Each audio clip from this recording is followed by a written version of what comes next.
Good morning, everyone. My name is Bert Cook. I'm the Executive Director of the LaPorte Economic Advancement Partnership. I'd like to welcome you all this morning to the Performing Arts Center at LaPorte High School. A big thank you to Dr. Francisconi and Tim Hansen for allowing us to use this wonderful venue. I'd also like to thank Don Varda and the TV productions class here for filming this event for us today. We're very excited for the turnout that we have this morning. It's great to see so many individuals interested in the legislative process. We've got a great panel for you this morning, and I'll introduce our speakers momentarily. As we begin our event, I'll let you know a few things.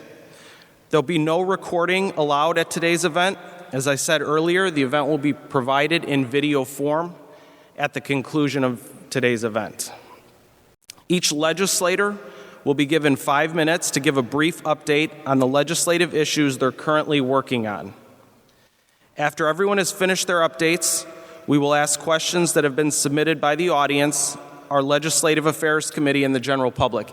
If you have questions, my staff is here. Just put up your hand. They'll bring you a card and a pen. We'd appreciate you filling out any questions you have, and we'll try to get to as many questions as we can this morning. Finally, our legislators will be available in the lobby for a few minutes after the event today, so if you have questions that don't get answered, we encourage you to connect with them after the event. So to start this morning, we'll start with State Senator Mike Bohacek. It's easy for you to say, Bert. As Bert said, I'm a state senator, so I represent the vast majority of LaPorte County with the exception of Michigan Township, Cool Spring, and New Durham. So basically, Michigan City and Westville are not my constituents. But we're working on this year, as I do pretty much every year, as we continue to work on healthcare costs and drug costs. We did move Senate Bill 8 across yesterday. And what the bill does is it seeks to address the rebating process that happens with prescription drugs. So it's kind of a strange phenomenon in the United States, how we handle formulary prescription drugs. What has to happen is the drug manufacturer actually has to charge you more so they can give your insurance company a rebate, almost like a commission, so that way they can be on the tier 1 list for your drugs. So if I use insulin for an example, Eli Lilly has testified that insulin is about $100 or so to the marketplace. It has been for the last 5 years. But when you go to pay for it, it's about $350 a vial. Well, Eli Lilly is taking that additional $250 and paying it to your insurance company so they can become a tier 1 drug provider, which is kind of silly. I mean, you're actually paying your insurance company for the benefit of being able to buy a drug. It's really, really silly. So what the bill does is it returns 100% of those rebates to you at point of sale. So we've been trying to do this for about the last 5 years. It gets balled up in the House most of the time. And this year, with the new push towards really going after some healthcare costs, I think we got a really good shot at getting it through this year. But we were also looking at the generic drug space as well, and some of the really exorbitant markups that they're putting on these drugs, and try to get some transparency around that too. So this is it's a real big piece of what we're working on this session, because it really hits all of us, and it's a big problem, because if folks aren't getting their drugs that they need because they can't afford them, then they're just hitting they're just going to be hitting the healthcare system anyway and going to the hospital and getting treatment, which really doesn't really solve the problem. So, thanks. Thank you, Mike. And we'll move to State Representative Jim Pressel. Good morning, everybody. It's really nice to be back in LaPorte County. I started this morning at the radio station after my wife yelled at me because I was up at 4:30 this morning, and she's like, "You're on Indy time. This is Central time, right?" So that's one of the problems I'd really like to fix, is put us all on one time zone. I just don't know which. So thanks for coming out. The General Assembly is coming up on what I would call halftime at the Super Bowl. So the House is currently, we had second reading deadline yesterday, and third reading deadline is Monday. So what that really means is about 73% of all the bills filed in the House, and there was 675, I think, 73% of those will be officially dead after Monday unless it receives a vote. So we're weeding through lots and lots of different policy to get better things for all Hoosiers. One of the things that we're working on that is not getting a lot of attention is property taxes. So property taxes, and when you open up your envelope, probably here at the end of March, you're going to see a pretty good size increase. We are trying to address that so that we can get some relief out to all of you. So you're going to see probably a 15% increase in your property taxes. Nothing the General Assembly has done, nothing that has happened locally. It all has to do with assessed values. So we're trying to put a limit on that. Partisan school boards, that's been a very interesting topic this session. That is still on the third reading calendar, and that means that it's still eligible on Monday. I don't believe it's going to get called down for a vote, and I don't believe we need to bring more politics into our school corporations. A couple of things that I'm working on has to do with road funding solutions, electric vehicles, hydrogen vehicles, commercial vehicles, stuff that you don't see in the media, but it is taking place right now, and how do we pay for our roads in the future.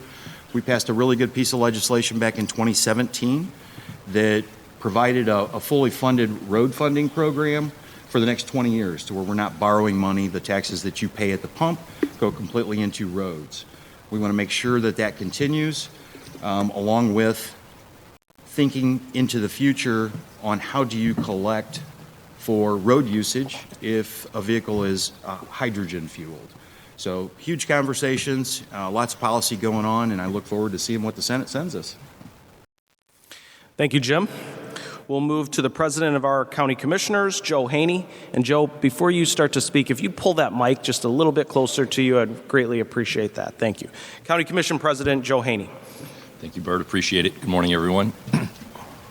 So there's been a lot of issues kind of around state and here in the county. We've been looking at addressing one of the things that we're looking for here in the county is some increased funding. The Governor's Public Health Commission has had a report earlier this year. I know that the Senate has been working hard on that. It looks like it's shifting a little bit. For us here at the county, our biggest concern obviously is to make sure we have the money that we need to fund our health department and the services that we need here. And in addition to that, making sure that we can maintain our local control. As obviously these bills develop, things have shifted a little bit here this past week into more of, it looks like maybe more of a grant program.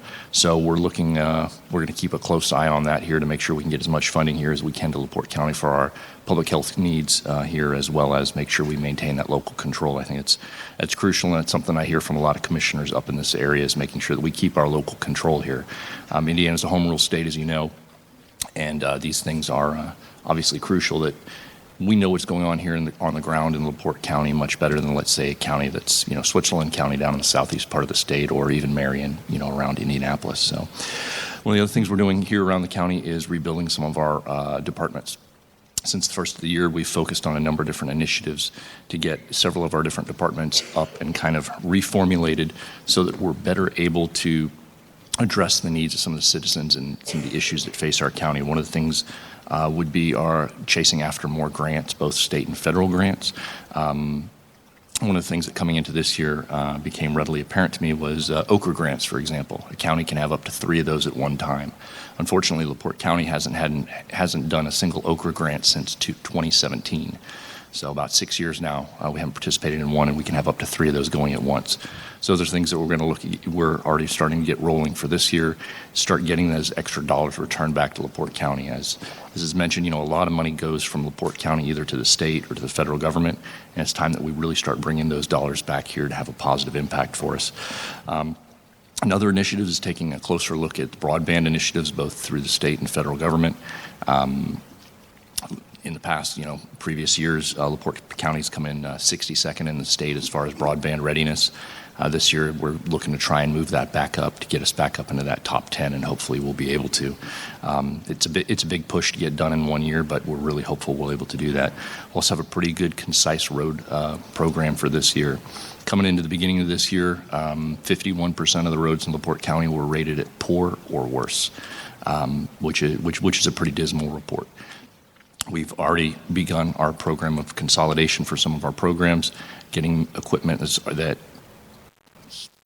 quite frankly out of date or just had and been in disrepair for a while repaired. And it looks like, given our current goals here, we may be able to drop that 51% poor rating down to about 26% by the start of next year. Better technologies, making sure we demand more from our vendors, those who provide our services to us to actually get these roads paved and fixed. It's been a big lift, but we're really excited about some of the potential here and bringing in some new partners and some new players to be able to really get some value for our tax dollars here in LaPorte County. And finally, something that's really been huge, a lot of people have been concerned about, is LaPorte County Courthouse. And today I've got another meeting today at 1 o'clock, getting back down in there and trying to figure out the structural concerns and some of the water ingress issues that we've had there. I know it's a jewel for LaPorte County, and it's something that I've been talking about for the past 2 years, and it's something that I started to work on as our administration took over this year, to make sure that we can preserve and save that structure and stop the deterioration that's happening there. So it seems like with new direction and guidance on the council as well, we're looking at at coming up with a comprehensive plan to stabilize what we've got. It may be a little while before we work on some of the cosmetic things, but at least stabilizing the structure and making sure that we can save that and preserve that for future generations. So that's just a few of the things that we've been working on since the first of the year. Thank you. Thank you, Commissioner. We'll move to County Councilman Adam Karanka. Thank you, Bert. Good morning. Thank you for having us here this morning. As being the freshman and probably the newest to local government compared to the rest of this panel, the biggest thing that I've been focusing on is just getting more familiar with the in-depth operation of the county. You look at it, being part of the physical body of the county, where we're managing all the different accounts that have different income sources and have different regulations on how they can be spent. You also have to look at how the individual departments and all the services to the county and its residents need to be supported. You look at projects kind of like what Joe was just talking about with the county courthouse, with just finishing up the Michigan City Courthouse, and with bonds that are coming due probably here as soon as probably 4 years from now, 4 to 6 years from now. We'll have to manage paying off of those bonds and then managing maybe potentially some new bonds as well as what we have in current accounts to be able to fund a repair project like that. You also have to consider, just like all of the rest of us in this room, interest rates and other things on the economic level to see if it's advantageous to either borrow or spend what you have. So those things and learning them as quickly as possible has been my focus. But if you look at what's going on as of late within the county, we're struggling right now with an HR manager in terms of being able to find a permanent person to fill the position. And that's just to represent the employees of the county and make sure that they're getting all of the services and benefits that they get as being an employee of the county. And for the county leadership to also make sure that we're out getting the best employees that we can get. Also, if you look at other things that can be of concern, is the recent damage to the flood in the courthouse annex. Mind you, most of that's going to be managed with insurance. We still have to work with vendors, work with the insurance representatives to assure that we're getting the repairs and replacements as quickly as possible and efficiently and economically sound as possible. Besides that, it's just running around and learning as much as I can. Thank you very much. Thank you, Adam. We'll move to City Council President Tim Franke. Good morning, everybody. My name is Tim Franke. I'm the president of LaPorte City Council, and I'm passionate about helping LaPorte thrive and achieve its full potential. As a council member, I have and will continue to prioritize 3 essential areas: improving infrastructure, attracting businesses, and improving the quality of life in LaPorte. First, I've always believed that we have to invest in our infrastructure in order to ensure that LaPorte is a desirable place to live. We've made significant improvements to our water and wastewater lines during our first year in office, well, my first year. We pledged $50 million in infrastructure repairs and upgrades. And that operation's well underway. This year, we will see the letter and number streets right around us finally getting addressed. That's been something that has been needed for many years, and looking forward to not seeing flooding during heavy rains around here. Secondly, we'll continue to attract businesses to our great city. We've been pretty successful in bringing many new businesses in by cutting some of the red tape and obstacles and helping businesses get set up easily in LaPorte. I have a focus with working with local groups to create an attractive environment for businesses and entrepreneurs, and Bert cooks pretty all right too, I guess. I didn't pay him to say that, just for the record. Lastly, remaining focused on improving quality of life is one of the biggest things I think we can do. I want to ensure that all citizens have access to the resources they need, whether it's quality education, thanks to the students for showing up, and it looks like you're paying attention and not sleeping, so I appreciate that. And affordable housing is also a big factor. It's important we create a sense of community and pride in LaPorte and continue our mission of making it a safe and welcoming place for everyone. Our police and fire, I think, are some of the best around, and we certainly appreciate everything they do for us. The police force, I believe, is at a fully staffed number right now, which is something that has been needed and hasn't happened for years.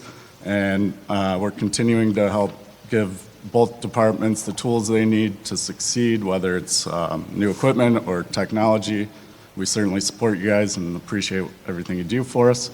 But to wrap it up, my commitment's to make sure that LaPorte is the place to be, and I'm happy to be able to work towards that goal. Thank you. Thank you, Tim. And last but not least, Mayor of the City of LaPorte, Tom Dermody. Good morning, everybody.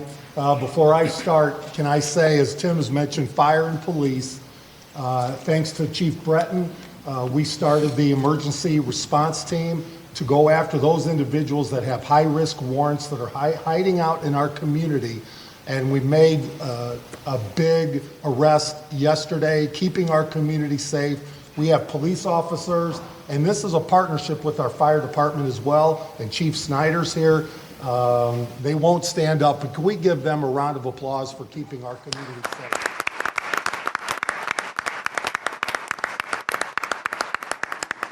We are committed to addressing those high-risk felons that are trying to move around our community, and we will catch them. Our top priorities are going to be and continue to be housing, housing, housing.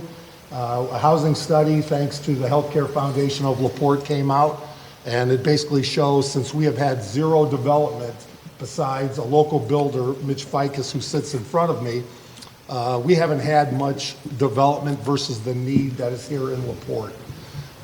We have higher-end mortgage buyers, home buyers that are pushing down against those lower income, those workforce housing opportunities. And so we need to expand a full range of housing from top to bottom. Number one, I'm very excited that thanks to the school system and Mark Francisconi, we were able to do a land swap, and we'll be taking the Koch building and turning that in with a partnership with Housing Opportunities and also groups that work with low-income people into about a 15-apartment facility for those that are exiting homelessness and may have any type of mental health, physical disabilities. And we're going to put an organization called HealthLink that's in our community right in the building with them to provide wraparound services for these low-income individuals that need a little help. And that's moving quickly. We can't continue to address the homeless like we have been in the past, and those individuals that need a little help. So we're excited about that. Tim mentioned the future of police and fire. We can't continue to try to do the things we've been doing the same way and try to compete financially with all the surrounding communities for police and fire. We have to look differently. We have to see what the future of policing is. And as you've noticed, hopefully in red, the police have just hired or will be hiring their first social worker to address those individuals that have mental health problems, opioid issues, because we want our police, as you've heard me since day one, knocking in doors, dragging people out that are trying to not live their best life in LaPorte. But we also need groups of people to address the mental health, or working with our fire department and what we call hospital at the home, where they start checking on those individuals that are frequent flyers in and out of hospitals to make sure they're taking their medication. Your grandparents, your parents that are aging, to make sure we give them the best health. Also, we're about solving problems. And it wasn't too long ago that development up on 39 North for housing, whether it's for homes or elder senior care, were denied because of the water situation on 39 North. In fact, Andy Snyder was there with the county to deny development. Lisa Pierzakowski, the Center Township trustee, was there to deny it. And Tim Warner, our water superintendent, were there to deny it based on the water issue. We are prepared to solve the water issue. We're not worried about protecting local governments and how much money they have or need. We're about preparing and protecting homeowners and businesses that have had to deal with the lack of water issues for too many years. We are going to address it, but we can't spend money based on the council and the mayor's office on non-residents. So in exchange, we're going to say, if we fix these problems, you will annex into the city. And it's been great to meet with the business owners, homeowners, to talk about, here's the option, even though you haven't been told what's been happening for the past 20 years, these are the issues, and here's what we're going to do to solve it. And it's exciting. Unfortunately, we just received a phone call from the head of IDEM that the Conservancy District has been using our operator money to try to receive funds. And obviously, you know, according to IDEM, that's a big no-no. So it's just another reason why we need to make sure we're dealing direct with homeowners and businesses so that housing can develop in 39 North, and we can do the things that have not been done for years. And then most important, when I see the young people here, workforce development. Eric Nelson's here somewhere. Eric, every day he spends putting people back to work, whether it's quality of life or giving skills to people like young Mr. Merzinski that we want to come back to LaPorte when he gets done with college. We want to give him a reason with the jobs. And we have premium employers right in our backyard right now where you can make $20, $28, $36 an hour in jobs right now. You just got to pass the drug test. You have to be willing to show up every day. So Eric's working that angle. Plus, we have great partnerships from people like Scott Hamilton at New York Blower, who has begun leading the welding class so these young people and adults have the necessary training. Lastly, how do we help you? How do we help our veterans? Because we've heard a lot of that. And since I've been in the legislature, to me it makes zero sense that a veteran in the city of LaPorte has to go through the VA system in Crown Point, in Chicago, in Mishawaka, when we have hospitals right here in the city of LaPorte, and why we can't give swipe cards to our veterans and allow them to walk in the door locally, save long drives, and get the services they need and they deserve from our local community. So we've been meeting with the senators and the congressmen to make that happen, and I think you're going to see an announcement very soon about a trial project here in our community for veterans. We don't need another bureaucracy with the VA coming to LaPorte. Our fight has always been, let's take care of our veterans and veterans first. So we're thinking of new ways to do things, as well as the future of government. How much do we continue to need? As we've talked, and I've shared with Commissioner Haney, even back to Governor Daniels, if 3 commissioners are the right number to represent our residents, then let's make 3 mayors, 3 governors, and 3 everything else. Otherwise, let's not protect the way it's been done for many years before. Let's look at new ways to do things that works best for our residents. And I know Representative Pressel has been getting heat for a bill that he wasn't even leading, but was asked by a local official to do. And unfortunately, he's taken the heat for it. But we got to think of new ways to do things that's best for you, not what's best for all of the elected officials. So with that, I look forward to answering any questions. And thank you, Mayor. Appreciate all the updates. So again, we're going to step into the question and answer portion here, and I do have a number of questions to ask, but if you have other questions that have come up since we've started, please put your hand up. We'll bring you a card and you can fill that out. So I think we'll start this morning with Jim, Mike, either one of you wants to start, but the question is, what's the latest on the decision to legalize marijuana in the state of Indiana? Okay, so I could help out with this one. So I had a, first of all, I sit on criminal law and corrections in the Senate. So You always got to help the senator out.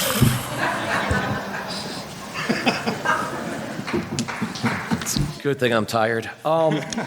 So what we do is I sit on criminal law and corrections, and we've been kind of talking about legalization of marijuana or some of its components. Delta 9 THC is the intoxicating part of THC. So, we already do have Delta 8 and Delta 10 gummies available, CBD products, and so on and so forth. But we've had bills come through this session. I had one that I authored as well to just decriminalize small amounts less than an ounce. There's just not an appetite for that in the Indiana legislature, specifically in the Senate. The governor does not want to legalize marijuana. He's been pretty clear about that. But if we could just decriminalize small amounts, so that way, if for some reason somebody is stopped, they've got just enough for personal consumption, the amount could be seized, would be surrendered to the officer, and there would be no charges brought, for this individual. But I would not anticipate any legalization of any Delta 9 products, which is traditional marijuana. I don't see that happening. I don't think you guys have it in the Senate or in the House either. So I would agree with the senator. The House, for the first time ever, actually talked about in committee. They didn't take a vote, but they did talk about the decriminalization part of it and maybe what's the legal limit. So it was in summer study. I think that committee meeting was 5.5, 6 hours long. The one that just took place in the House was probably 3 hours long. No vote came out of it, but that's the first movement. And I think for a lot of my colleagues in the House, and I would assume the Senate the same way, is what's the impairment limit? What is the legal limit? And to determine that is going to be crucial before Indiana talks about any complete legalization of marijuana. And Jim's got a really good point, because that really is the problem with any legalization. Every state has a different way of determining what's impaired and what's not impaired. Some states use how many nanograms of active metabolite of THC you have in your system. That's determined by a blood test. Others just use field tests to determine impairment. But the kind of scary thing in Indiana is up until 2 years ago, I was able to get a bill passed that if you were involved in a not at fault accident and somebody was injured, you would be blood tested, even if it wasn't your fault. And potentially you could be charged with driving while impaired, causing injury, which is a felony. We changed that around, so now impairment would have to be determined by virtue of some field sobriety tests and some other things. But we really need to take a good hard look at that on the at-fault accident side as well, because active metabolite of THC, if you use it legally in Michigan or Illinois, that active component is going to stay in your system well beyond any noticeable impairment. So, somebody that uses a illegal product in Michigan 4 days later could get involved in a car accident here where it's illegal, cause somebody an injury, and they're going to be looking at a level 5 felony charge. So you are going to go to jail for it. And the other issue we have is we have legalized THC products, the Delta 8, Delta 10 gummies that we see in the grocery stores and at the convenience stores. Those too will also allow you to test positive for active THC metabolite in a blood test for a few days after you've taken the product. So we need to really get that situation resolved before we move forward with any kind of legalization. Thank you. We'll move to Commissioner Haney. What is the latest update on the Kingsbury Industrial Park? Thanks, Bert. So right now, I'm also on the redevelopment commission, and we just passed a resolution to move forward with getting a rail bridge replaced out there. This rail bridge will allow for connection, an additional rail connection out there for a major Class 1 railroad. So we're moving that forward. We've been taking, just so far this year, we've had some renewed interest out in the park from some large manufacturers, looking at about 300 to 400 acres development for a couple of these different manufacturers. These are some large projects. We've been working closely with the Indiana Department of Economic Development as well, as they bring some of these help us court and bring some of these leads here. And we're also working with our new office for the Center for Economic Development, Planning and Governmental Affairs to help make sure that we get all of our key players on board, from not just economic development, the RDC, as well as our local planner and engineer, to try and make sure we're all working forward to actually drive some development and growth out there. And yeah. Thank you. Councilman Frankie, what's the latest update on the Tipton Street overpass, and what impact do you believe the quiet zone will have on the city of LaPorte?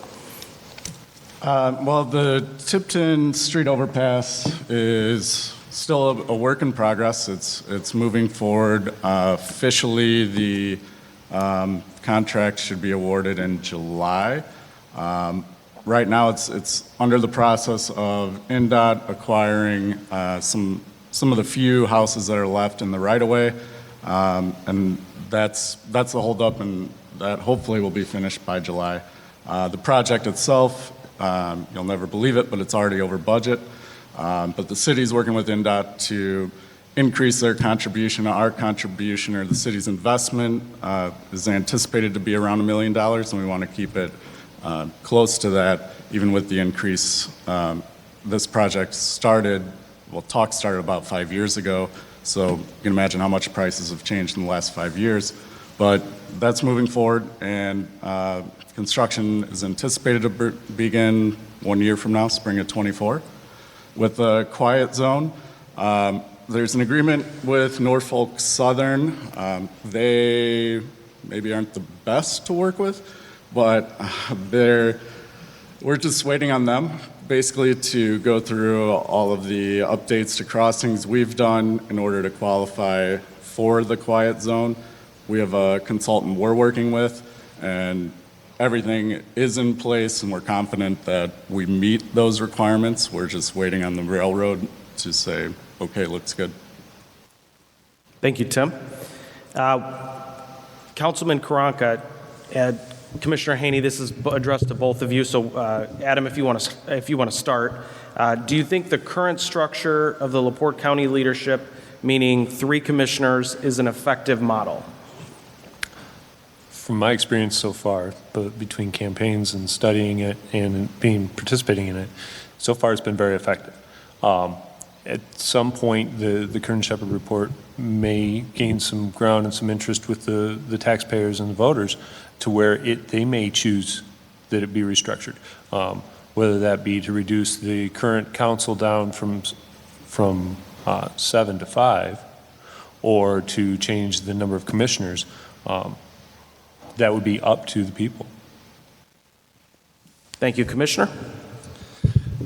Thank you.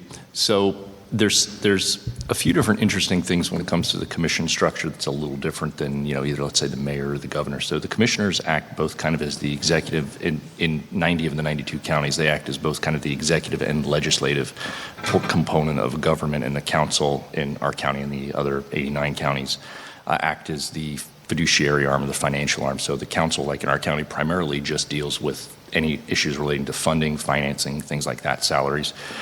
So if there's going to be a reduction in the number of commissioners, there needs to be addressed, for example, turning that legislative function over to the council, so that you don't have one commissioner determining laws, ordinances, speed limits, what you can and can't do in your backyard, things like that, down to one person. Right now it's set up between 3, which really is a 2-to-1 vote in most situations when you look across all the various counties in the state. So you have 2 people deciding what, in this county, for example, 111,000 residents can do in their backyard. Obviously, those in incorporated areas, would be excluded from that. But so there's a lot of things that are going to have to go into play if there's going to be a change there. One of the easiest things, and then I tell folks all the time, is that you all have the power. You have the power to hold your elected officials responsible. So if you see, regardless of whether it's what level of government it is, if you see an elected official not doing what they're supposed to, not representing you, not showing up for work, hold them accountable at the ballot box. Get a hold of them, send them emails, call them, say, hey, why aren't you showing up to work? Why aren't you doing your job? Why aren't you representing me? And that's one of the biggest things. If the electorate can get involved and the taxpayers say, hey, we demand representation, we demand you listen to us, we demand you show up for work. These are crucial things to help getting people on target versus looking to, let's say, the legislature to solve the problems here in LaPorte County. All of you here, you all have a vote. It's incumbent upon you to make sure you're electing the right people and then holding them accountable once they get into office. Thank you. Thank you.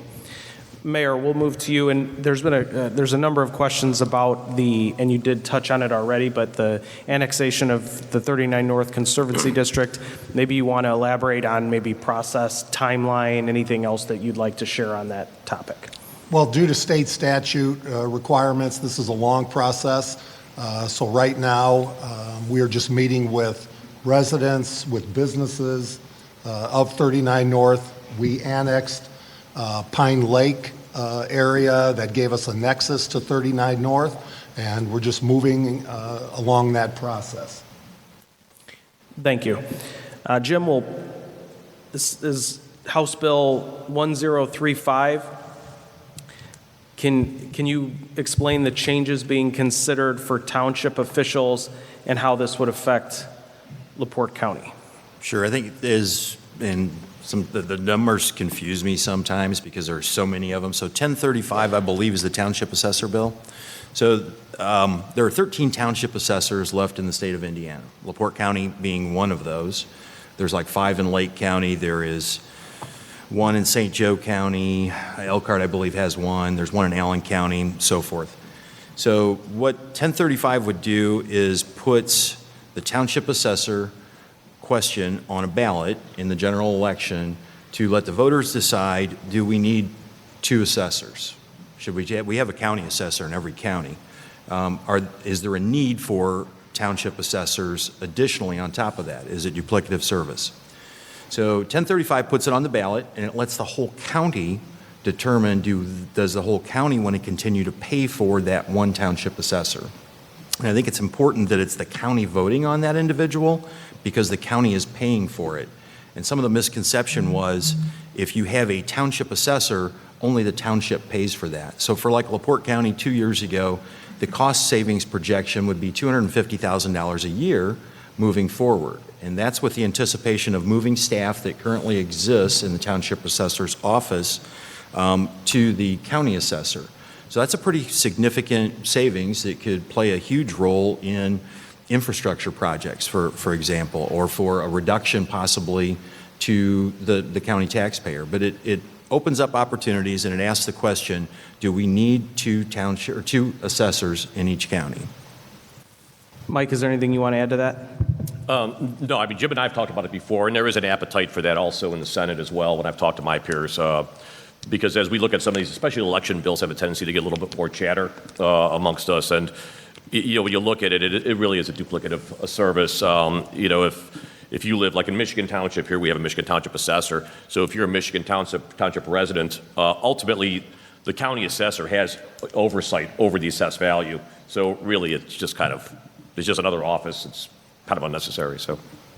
Okay, thank you. So this question is addressed to all of you. I have a feeling not everyone will answer this because we'll probably be touching on some of the same points, but how can state, county, and city elected officials work together more cooperatively? And what are you personally doing to improve these working relationships? Maybe Mayor, I'll start with you on this one. So just to bring Commissioner Haney's point, working together, when he mentions the development in Kingsbury, we want the county to be successful in Kingsbury because what's good for the county is good for the city and vice versa. And that gives job opportunities to our residents. So I think fully supportive of anything that can be proactive here. Also, our state legislators, I talk to them, I speak to them. We are very fortunate to have two individuals that are here, that are local and respond, and they listen. So when we have topics, we have issues, they address it. But our hope is then when we address or we have a need, so if you build Kingsbury, if that builds up, we're going to have to do something with the truck traffic.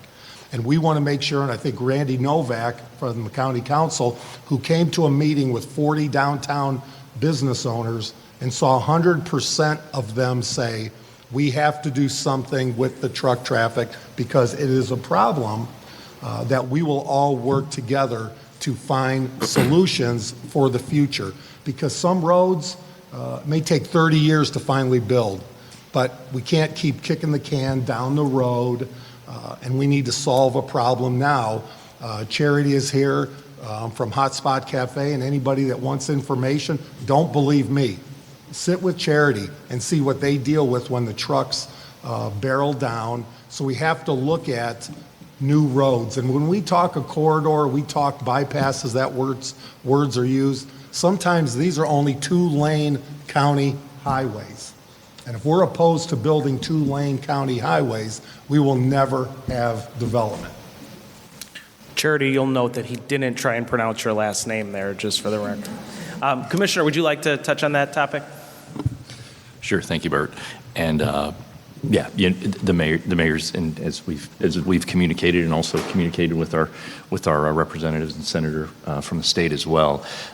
What's good for the city of LaPorte or city of Michigan City is good for LaPorte County and vice versa. So there are joint issues where it comes in. So, for example, the mayor, for example, has been, and the council have been working hard to improve the roads and infrastructure in the city of LaPorte, and we're going to try and do the same thing here in the county this year. It's as if you want to get into the city of LaPorte, you've got to come through, county roads or state roads, for example. So being able to drive that, drive housing and jobs here in the area as well, whether the jobs are in the city limits of LaPorte or in the county, or the houses are in the city limits of LaPorte or in the county, they all work together and they all mesh together. We're in a modern society here, and having those good relationships are absolutely key. So it's crucial that we work together, and so far we've had a great working relationship both with our compatriots in the Senate as well as right here in the city of LaPorte, and we appreciate that. Jim? I think it's good to have those working relationships, and you don't read about it in the news all the time, but you heard of a couple projects where the state really participates, and that behind the scene is like the Tipton Street project. The majority of that is funded through what we call the TRACS program. And when the city reaches out with a need and a grant opportunity, Senator Bohacek and I can get behind those and bring those dollars home. So it's important we have those conversations. You don't always hear that we're doing that or we're having those conversations, but that's how we try and work together to bring that funding home, because no way were we going to be able to do the overpass on Tipton Street, right? So Commissioner mentioned the bridge project out in KID. So that's part of the $500 million and Ready 1.0. And we're about to do Ready 2.0 and invest another $500 million throughout the state to do those projects. And it's our job to bring those dollars home, to participate in that grant process, to encourage Indianapolis to focus on us. And we do a lot of that. And I think it's a great relationship, and I'll just throw out there, I'd like to have a better relationship with the county. So the city does a great job corresponding with us. I just don't hear from the amount of folks that I really should be hearing from. Now, Stark County that I represent, I hear from them every week. So I think it's a great process. You just don't hear about it as much as probably what you should. Thanks.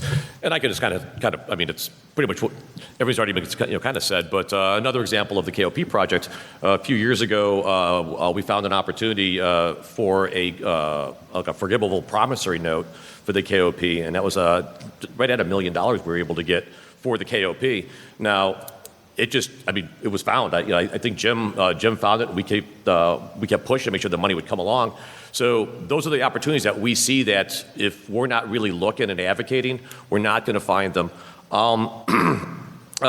Commissioner Haney touched briefly about it's Senate Bill 4. It has to do with the governor's initiative for public health and to try to increase our public health spending because as a community, we're not, as a state, we're not very healthy. And each one of our counties spends different money for public health. LaPorte County, we spend about $17 a person for public health, but in Stark County, they spend $7. So when you have these disparities, it's kind of difficult to have any kind of even outcomes. Well, with that new funding source, there was a lot of strings attached to it. And for a lot of local officials, I know Commissioner Haney had some issues with it, it was very easy for people to not get behind the plan to further fund that initiative. Well, by taking those concerns back to the State House, getting the bills amended, and getting it put in a place where everybody can get behind it is really a thing that's very, very important for us. So, without that local input, we'll make decisions in a vacuum, and those are never really good ones. So, Adam or Tim, do you have anything to add? Yeah, the only thing I'll add is we meet amongst ourselves every other month and discuss issues at our level, county's level, state level, and I think that's very helpful. From the county's perspective, in the past, and this is a new administration, and I'm hopeful and I think we'll be more communicative in the future, but that's been somewhat frustrating in the years past, but I think that's something that we really need to work on, and again, doesn't fall in this administration, it's a new administration, but it's something that I think is imperative because we really are one at the end of the day and we need to work together, so hopeful to work together better in the future. Absolutely. Thank you for that, Tim. I appreciate it. Adam? One thing I'll add actually comes from before I was on the council and being part of local government as a board appointee, working with Representative Pressel when it came down to a proposed project that kind of explored new opportunities, but also new concerns and issues relative to battery energy storage facilities. Because it was such a large project, it was outside of any experience that anybody had at the county level and even the state level. So one thing that he took upon himself is make it the state's problem. And that's where the state level was working with at the county level in order to solve local issues, local concerns. Thank you. Commissioner Haney, this is going to be for you and Mayor Dermody, and we'll start with Commissioner Haney. As a downtown business owner, I'm concerned that truck traffic and traffic in general is not being addressed in downtown LaPorte. How do you suggest we alleviate these issues? Well, first of all, it is a complicated issue because there's a lot of moving parts to it. One of the things that we did recently at the county, toward the end of last year, we had made a change there was a study for the corridor. The commission made a change on it. I voted in favor of it at the time with the caveat that I was concerned that making the change to it would jeopardize our federal funding, our grant money for that study.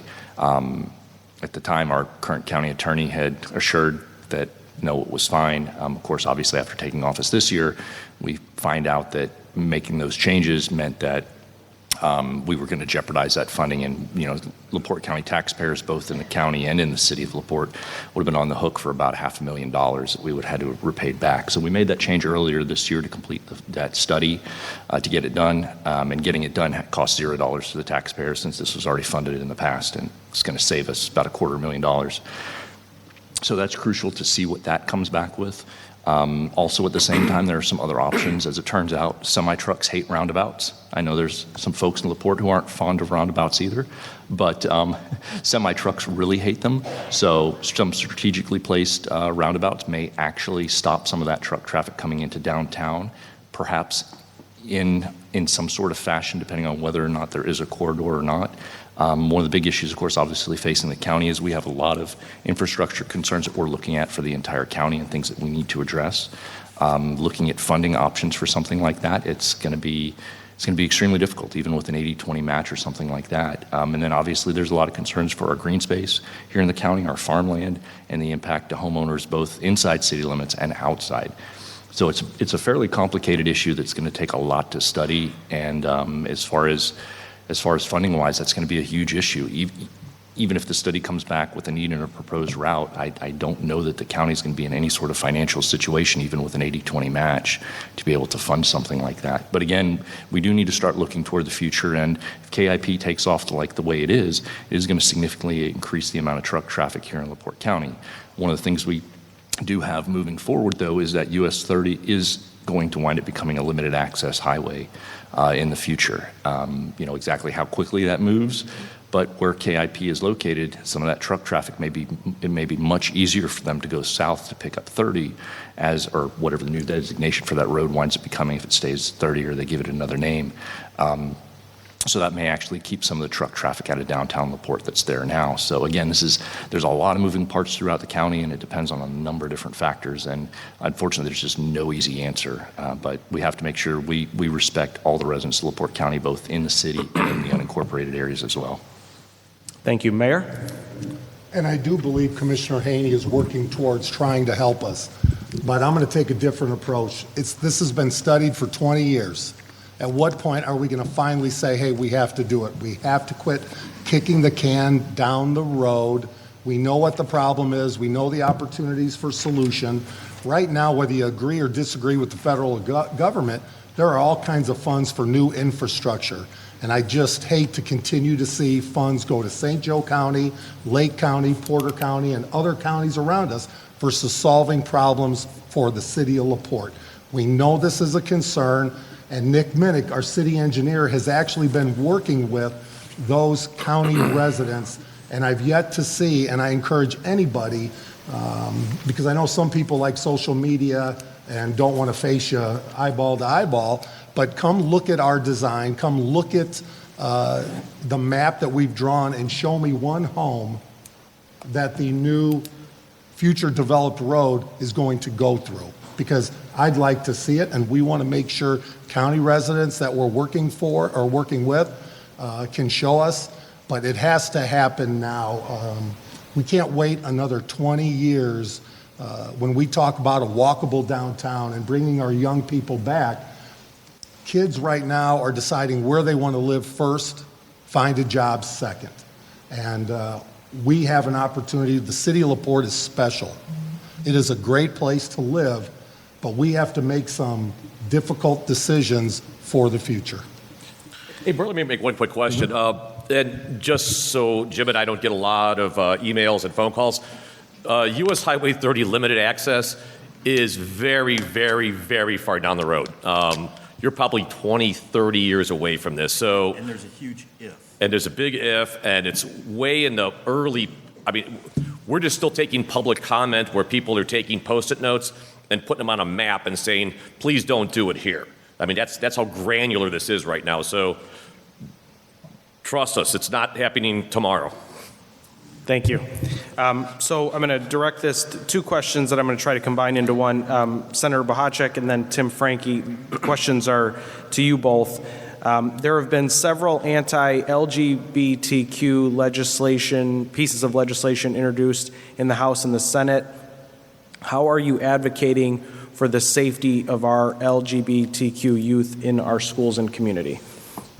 Okay, the only bill that I've seen in the Senate so far we just heard it in Health on Wednesday, and it had to do with the availability of gender dysmorphia treatments. So those are kids that their gender doesn't align with with their physical characteristics, and there was some concerns about should a child under the age of 18 be able to should their parents be able to have access and put them through some of these treatments. And that could be surgery, it could be puberty blockers, it could be hormonal treatments, it could be quite a few things. The bill did pass out of the Senate. I did vote for it because I think we need to have a little more conversations about it.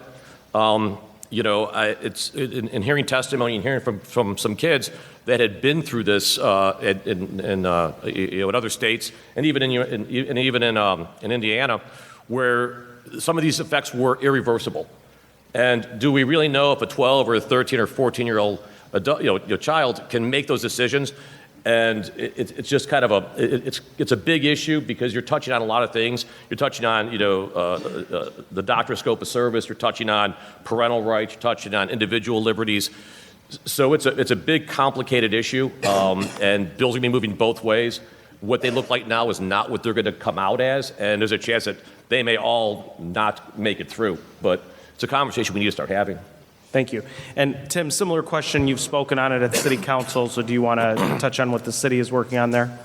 Yeah, LaPorte is a welcoming city, and personally, I don't care about someone's sexuality. I care if you're a good person or not. And I think, especially with kids, there's a much higher suicide rate amongst those community members, and I think that mental health is a big aspect that we need to focus on. But ultimately, I don't think businesses care whether you're gay, straight, or whatever you choose to be. I think that I think they'd see it along my lines where, we need people who can fill this job and do it well, and ultimately that's what matters.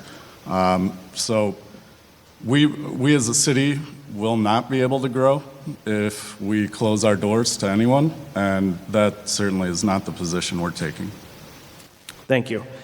Mayor, what is the city of LaPorte doing for kids in need? Interesting question, and I'm going to say, as we look at kids in need, young adults, and I'm going to point out Lisa Doherty right here from Work One, we've partnered because there are kids every day that are walking our streets, 18 to 24 years old, that have children, that have legal issues, that maybe don't even have or driver's license to go get a job. Some of their families, parents are not around, or they're addicted to drugs, or they're criminals, and they're fending for themselves. We have partnered with Work One to say, how do we give these individuals a chance, an opportunity to change their life? Because if we don't, we're going to see the continual generation of poverty, issues, and making our community unsafe. So I'm very excited. These are the kids that maybe that are beyond or below poor, but are fending for themselves and have been ignored by everybody and have made wrong decisions. We have one right now that we put to work at the city. Couldn't keep him on based on addiction to fentanyl. He has a young child. He was either going to die or cause a problem for his family. Thanks to HealthLink and Work One and all working together, he's in detox and rehab right now in Maryville. And as we talk about new places, new faces, and working with Jeff Batchelor, who puts these type of kids to work and does positive things in our community, he's going to have a chance. But we can't turn our back on these individuals. Otherwise, we're putting our community at risk. And the state is very involved, like I said, through Lisa Doherty and Work One, and watch this program develop here in the city of LaPorte, and I think it'll be a standard for others to follow. Thank you, Mayor. Mike, this specific question, Senate Bill 134 just passed in the Senate and is now headed to the House. What are your thoughts on this bill that opens doors to puppy mills and backyard breeders? The infamous puppy bill. I've gotten more phone calls on the puppy bill than probably anything else this session. So what the puppy bill did is when some surrounding states, Illinois being one of them, and I believe Ohio did too, they allowed, they forbid puppies from being sold in pet stores. So then that means the bordering states, there was a lot of influx, a lot of demand. So in Indiana being one of them, we got a lot of pent-up demand for puppies. So a lot of our local municipalities around the borders started putting municipal bans on selling puppies in pet stores. So what the bill does is it says if you already have an ordinance in place, fine, you can make sure nobody sells puppies. If you don't have an ordinance in place, it means you can't stop people from selling puppies. So that's what the bill does. I voted against the bill because I think it's a matter of local control. If a local municipality doesn't want puppies being sold at the pet store, then so be it. So that's kind of what that bill did, and that's why I voted for it. It passed out of the House, passed out of the Senate, so we'll see what the House does with it. Jim, do you want to touch on that at all? So, being a Senate bill, I haven't followed it much, but I would agree with the senator. I've gotten a lot of emails on that particular bill. So I think it got assigned to government and regulatory reform, which I sat on, so it'll be an interesting conversation. And, I'm with the senator for the local control, right? So maybe that's where it should be, but I haven't read it, haven't seen it, and haven't heard testimony on it, so we'll have to see what it looks like.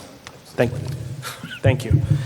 Commissioner Haney, do you oppose tax fraud, and what is LaPorte County doing to combat it? So yes, absolutely, I oppose tax fraud.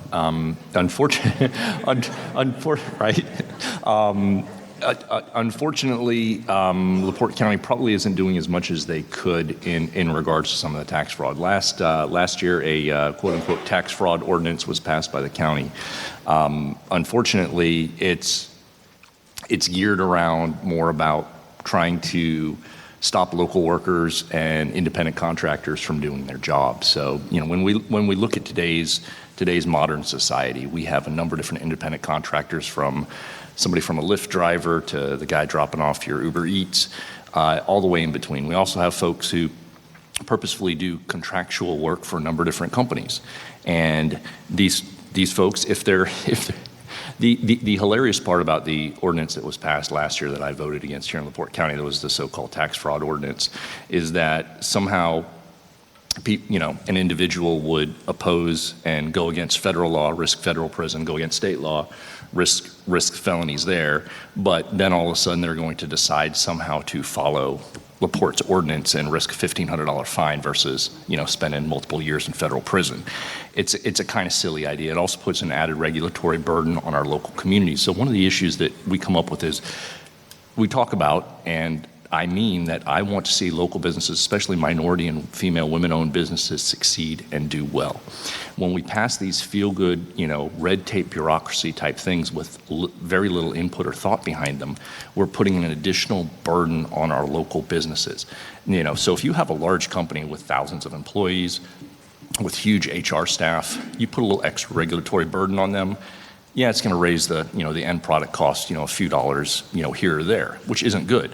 But when you try and take that same stuff and cram it onto a small business that has 2 dozen employees, just barely struggling to survive, trying to gain, trying to grow, and you put that extra regulatory burden on them, they don't have a support staff of 12, accountants and HR people to comply with these extra regulations just for right here in LaPorte County. And we see these things don't work, unfortunately. We saw what happened at LaPorte Landing with some of the stuff there. The city had a similar ordinance that was in place, and the ordinance did nothing to stop what happened at LaPorte Landing. That was actually caught through a different mechanism.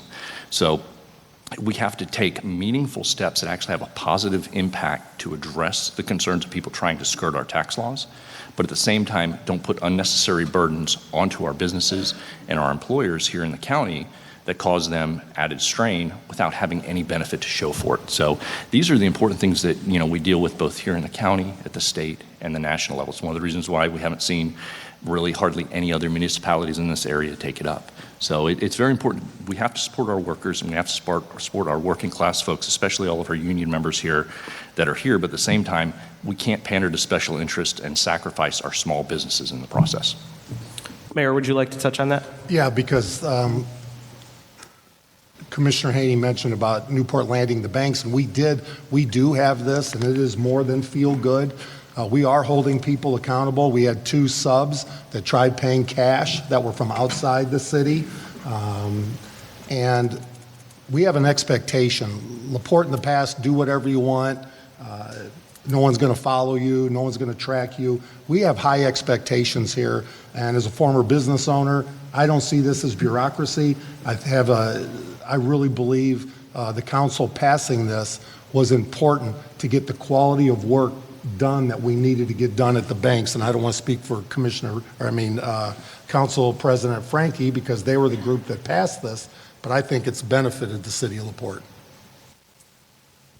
Yeah, I would agree, and I think one of the biggest purposes and impacts I see is it helps to ensure that not only are taxes getting paid, but I think it's much harder to bring people from outside to come in and do a job and then take that money and go back to whatever community they're from, whereas now, we have qualified people and pretty much every project we see is done by local people, and I think that has a big impact on our local economy.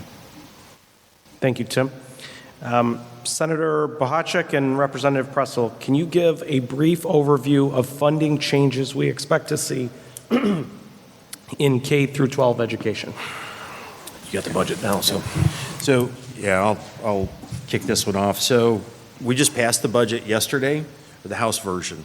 So I'll go step backwards. The governor presents his budget, and then the House, then being the fiscal body, prepares our budget, and it's on the way to the Senate right now. So it's going to be a $43.3 billion budget, which is huge. The education part of that is increased by $2 billion. That's the largest K through 12 education budget increase in history. So the total biannual spend on K through 12 is going to be $20,649,000. Huge. Book rental has been a topic that's come up. Book rental is included in this. So the book rental fees will go away in the House budget. And like Jim said, the amount of money that's in the budget for K-12 probably won't change from chamber to chamber. Probably some of the way the money is spent, you will see some differences there. And Jim is right. I mean, when I first got into the State House, this is my fourth budget cycle. When I first got there, our annual budget was $16 billion, so $32 billion per biennium.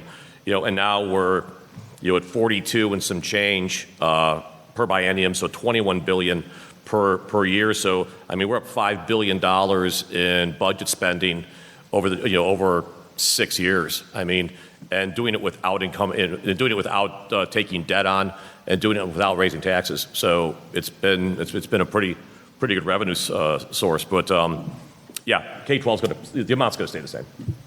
Thank you. So I'll address this to the mayor and Commissioner Haney. Has the local and regional planning set in place a good response plan for a train derailment like in Ohio, since these trains run through downtown LaPorte? And Mayor, maybe we'll start with you on that one. Well, really, that's at a county level. I think the county is well prepared on any instance of weather-related or anything like that. I think they have a team that is ready to act. We are just very helpful to whatever they might need, and whether that's providing housing at the Civic Auditorium, beds, anything like that. But every experience that we've had due to an issue, the county has been on top of it. They've got a couple good people there. Rob Saby, now a former LaPorte City firefighter, is in charge, Fran Tibbett, and I think they are prepared. And I would just also like to mention on a side note, that was Norfolk Southern in Eastern Pennsylvania, and they talk about helping communities. They're the most difficult group to work for. They don't care about communities. They lie right on the TV. We've dealt with them for over 2.5 years regarding the depot building, and it's a shame that we've had to get involved with the federal government to try to get Norfolk Southern to do the right thing. But as far as the county, I think they're prepared to do a great job. Commissioner? Thank you. Yeah, thank you, Mayor. Appreciate that.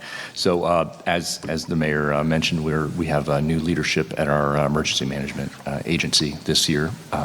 So we've been taking a proactive approach, and actually at our last DPC meeting, District Planning Council meeting, which was just before the derailment in Ohio, one of the things that we've already set up, and we've got our first meeting scheduled, is that in fall we'll be doing a train derailment drill, kind of a little bit further toward the southern part of the county.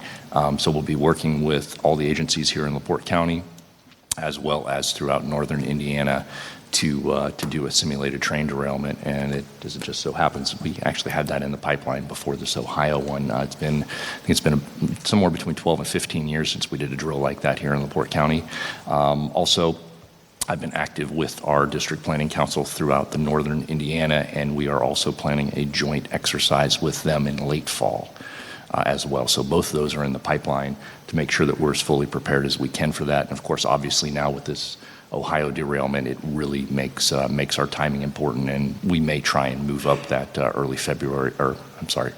fall thing if we can, just because we see the increased need for it moving forward. But something that's important is something to perhaps reach out to your federal regulators to make sure that they're putting the appropriate controls and monitors and things like that on these on these large rail carriers to make sure they're doing what they're supposed to be doing. Thank you, Commissioner. We'll do two more questions here. Mayor, Councilman Franke, and maybe we'll start with Councilman Franke on this. As a concerned citizen of LaPorte, I'm worried about the crime rate in our neighborhoods increasing. What are your plans to deal with this? I guess I'd wonder why that worry comes first, whether it's stemmed from growth that we're seeing. But I personally have no concerns about increased crime. I think that our focus has been pretty dialed in on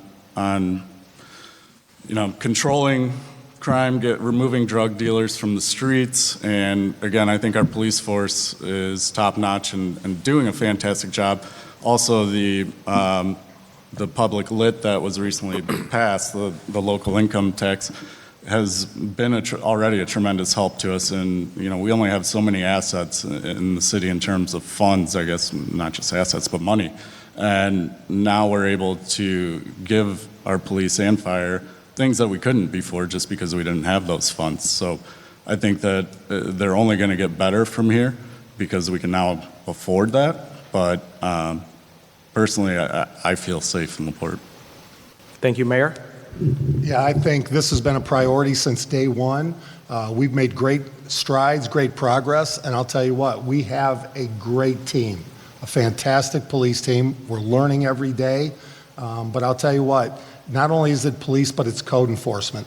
And every day we'll receive resident concerns about certain areas. It takes all of us working together, and I'm hopeful because sometimes people say that and then they don't follow up. If you have an area that you are concerned with, text me, please stay here afterwards, tell me where it is, and I assure you our police and our code enforcement will be knocking on doors for this type of issue. But we need your help. Please wait after, and I guarantee you we will get it addressed. So last question, and this may be my favorite. Does Mayor Dermody have aspirations to run for President of the United States?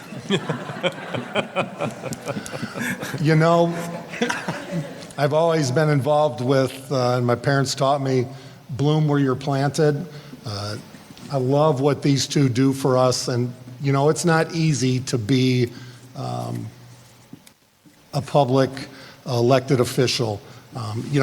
People won't speak to you here, but my friends, family, they get quite a kick out of social media. Will go right home and say things. They won't look you in the eye, but I can only imagine what that's like. So I want to thank all the elected officials, and we really need young people to get engaged in the future. We have aging leaders like Randy Novak that won't be around much longer, but I love that guy. And that's the other thing. Am I going to run for something else? We'll see. But right now my commitment is to the city of LaPorte. That's what I love. But we all have to do a better job of putting the Republican and Democrat names aside and just working together for the betterment of the people. And I can say, especially at the state level, where it becomes very partisan, these two are willing to make a tough vote for what they think is right and representing our community. So we're fortunate, but maybe I need to try to win president of my home first I've been unfortunate so far, but we'll see. You know, I'm just going to add in there, so you hear a lot of questions about, will Mayor Dermody run for governor? Will he run for Senate? Will he run for Congress? I think it's interesting that he never actually says no. So I'm not sure really what that means. Maybe the door's open. So if we all encourage him, maybe he'll run for governor, because I'd love to see that. So please help me thank all of our legislators for their time this morning.